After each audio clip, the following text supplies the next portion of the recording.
مانی ڕەمەزانتان پیرۆز بێ، هیوای تەندروستی باشە خوازم بۆ هەموو لایەک. بۆ بەڕێزانی کە نەخۆشی شەکرانێ حەزەکەم بە کورتی بۆتان باس بکەم کە جۆرەکانی چییە و کێ ئەتوانێت بە ڕۆژوو بێ و کێ ناتوانێت بە ڕۆژوو بێ.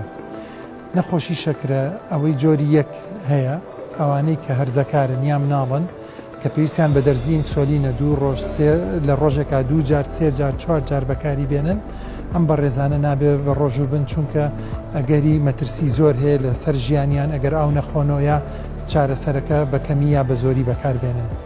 ئەو بەڕێزە خانمانەی کە دووگیان و هەمان شێوە شەکریانەیە ئەوانیش نابێ بە ڕۆژوو بن. ئەوانەی کە شەکری جۆری دویان هەیە هەنێکیان لەمانە ئەتوانن بە ڕۆژوو بن و هەنێکیان ناتوانن بە ڕۆژوو بن. ئەوانەی ئەتوانن کە بە ڕۆژوو بن یەینە باسی و بەس ئەمانی کە ناتوانن بە ڕۆژوو بن ئەوانن کە بۆ نمونە دەرمانەکانیان ئاڵۆزە، حەبوشتیان زۆرە، یاخود دەرزی ئینسۆلینیان هەیە لەگەڵیا، یاخود هەنێ مەشاکیل کێشەی نەخۆشی شەکریان بۆ دروست بووە، وەکو شەبەکەی چاوی عەزێتی گەیشتووە، ورچیلەی سست بووە، دڵی زەعیف بووە، شەبەکە و باڵۆن و قەستەڕی بۆ کراوە، یاخود برینی قاچی هەیە.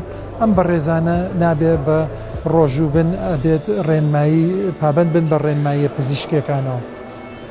ئەو بەڕێزانی کە ئەشتوانن بە ڕۆژوو بن زۆر پێویستە کە لە کاتی ڕۆژووگرتنە لە ڕۆژەکەیە 2 جار بۆ 3 جار چێکی شەکری خۆیان بکەن. ئەگەر ئاستی شەکری خوێنیان لە 70 دابەزیە لە 300 بەرز بۆ دەست بەجێ ئەبێ ڕۆژەکە پشکێن ئاو بخۆنەوە، بەپێ ئەگەر شەکرەکەیان دابەزی بێ بێ شیرینیە نقڵێ زوو بخوا، ئەگەر بەرز بوو بێتەوە ئەبێ زوو ئاو بخواتەوە و حەبوو عیلاجەکانی بەکاربێنێ. و لە کاتێکە کاتی بەربانە زۆر زەرورە کە خواردنەکە بە هێواشی دەست پێ بکەی، ئەبێ لە ماوەی نیو کاتژمێر بۆ کاتژمێرێکە خواردنەکە تاوکەی، نابێت بە پەلە خواردنێکی زۆر بخۆی، چکامە وای لێکا بە پەلە ئاسی شەکرێت لە کەمیەوە بۆ زۆر بەرز دەبێتەوە.